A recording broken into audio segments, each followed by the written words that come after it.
Cancer एक ऐसी बीमारी जिसका इलाज करवाते करवाते लोगों के घर बिक जाते हैं।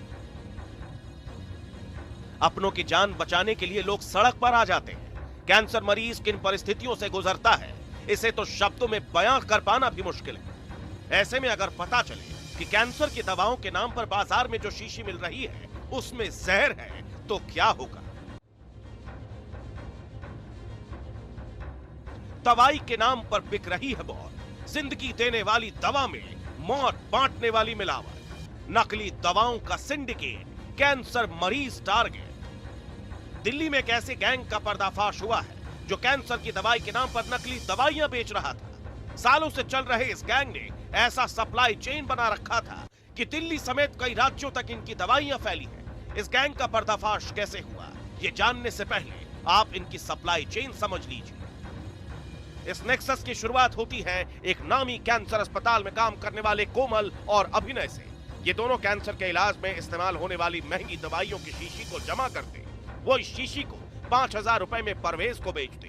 परवेज और नीरज इन शीशियों में 100 रुपए की एंटी फंगल दवाई भरते। सूरज शाद नाम का एक शख्स दवाइयों को भरने का काम करता था। इसके बाद नीरज चौहान और तुषार चौहान इन दवाइयों को मार्केट में डिस्ट्रीब्यूट करने का काम करते थे। ये सभी आरोपी किसी न किसी तरह से मेडिकल लाइन से जुड़े थे। यही वजह है कि खाली शीशी से लेकर नकली दवाई तक को बाजार में ये आसानी से फैला देते थे।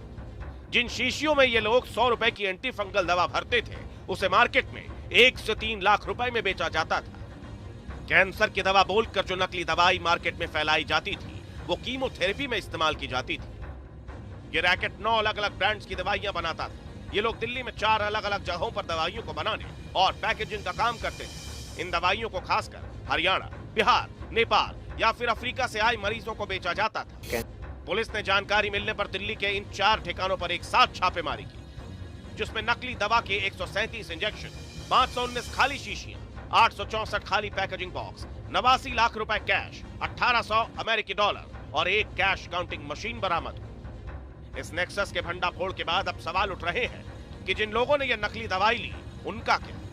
दरअसल नकली दवाई 2 प्रकार की होती है। एक जिसमें दवाई की मात्रा बहुत कम होती है और उसमें पानी मिलाया जाता है। मरीजों पर ऐसी दवाओं का असर कम और धीमा होता है। लेकिन अगर नकली दवा में कोई दूसरा कंपाउंड मिला दिया गया हो, तो उसका असर जानलेवा हो सकता है। मार्केट में बहुत सारे adulterated, spurious and fake drugs आते हैं और उनसे हमें बचना चाहिए। ड्रग्स की बात करें तो फेक ड्रग जो है वो लीथल भी हो सकता है, मतलब आपके लिए जानलेवा भी हो सकता है।